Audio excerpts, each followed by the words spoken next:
A fashion photographer makes an unexpected discovery. The young black girl digging through leftover food in front of him has all the makings of a world-class model. Her facial features are striking and sculpted. Her frame is tall with exceptional proportions. And most importantly, she carries an unmistakable determination that refuses to break. The more he looks, the harder it becomes to ignore. He gets up, walks over, and hands her his business card. But the girl assumes he's just another scammer. The moment the photographer turns away, she nearly tosses the card aside.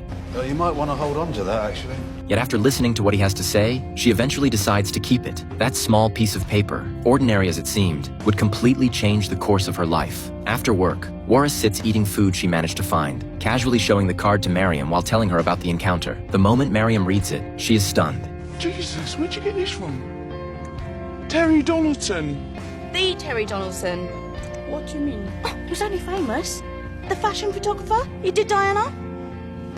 Just as she starts encouraging Warris to give the opportunity a chance, a sudden wave of intense pain hits her lower abdomen. She is rushed to the hospital, and even the doctors are shocked by what they find. For years, Warris has carried both physical suffering and emotional wounds too painful to put into words. She was born into a nomadic community in Somalia. There, when girls reach the age of 3, their mothers take them into the remote hills. Under the hands of a traditional practitioner, young girls endure a brutal ritual while crying out in agony. It is a form of violence inflicted on women, followed by crude methods used to seal the wound. Then, on their wedding night, the process is reversed by their husband. Only girls who survive this ordeal are considered pure by the community. Compared to her 2 sisters who lost their lives during the ritual, Warris survived. But survival came with its own tragedy. When she was 12 years old, her father exchanged her for 5 camels, arranging for her to marry an elderly man as his 4th wife. By then, Warris had already begun forming her own sense of self and refused to accept that future. So on the night before the wedding, she secretly fled the village. Her mother saw everything happen, but never tried to stop her. Unable to change her daughter's fate, she could only pray silently for her safety. With nothing more than a small bundle and a worn-out pair of sandals, Warris set out in search of freedom. 9 years later, her journey eventually brings her to London. By day, she survives on discarded food, and by night, she curls up on the streets to escape the cold. Then one day, she meets Miriam by chance in a public restroom. Instead of judging her circumstances, Miriam offers her a place to stay and helps her find work. Warris does everything she can to repay that kindness, keeping their living space spotless and organized. Before long, the two become close friends who share everything. Then one day, Warris accidentally sees Miriam embracing her partner. Raised within the strict beliefs of her community, she struggles to understand what she's seeing. To her, it feels deeply inappropriate. But Miriam explains that it is simply a normal expression of love and affection.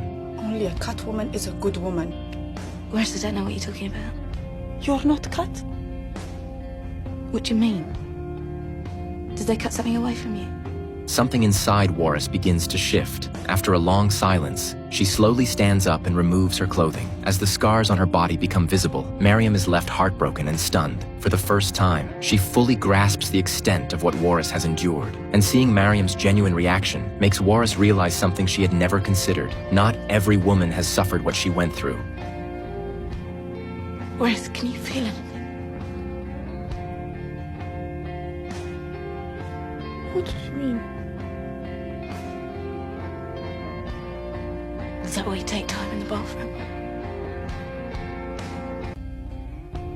That's what it is to a woman. No. I'm a woman. It's not like that for me.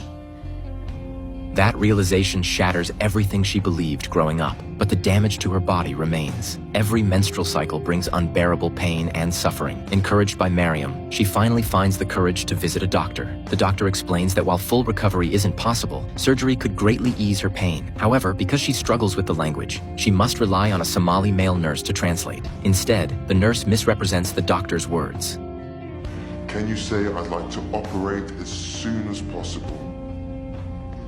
وأنا أذكر حشوتي مين كان على جركة وتسيسا لغن كان حكم قليل. Well, tell her she's doing the right thing. It's amazing she's put up with this for so long. She must be in absolute constant torment, but she mustn't worry. We can fix it. شو هدي أبدي شو واحد هاي واحد سير هسا والدك تذكر يدغن كابا اسكو حشود وجي قاعد معك بكرو هو إذا ما أكتر واحد سمين يسيد.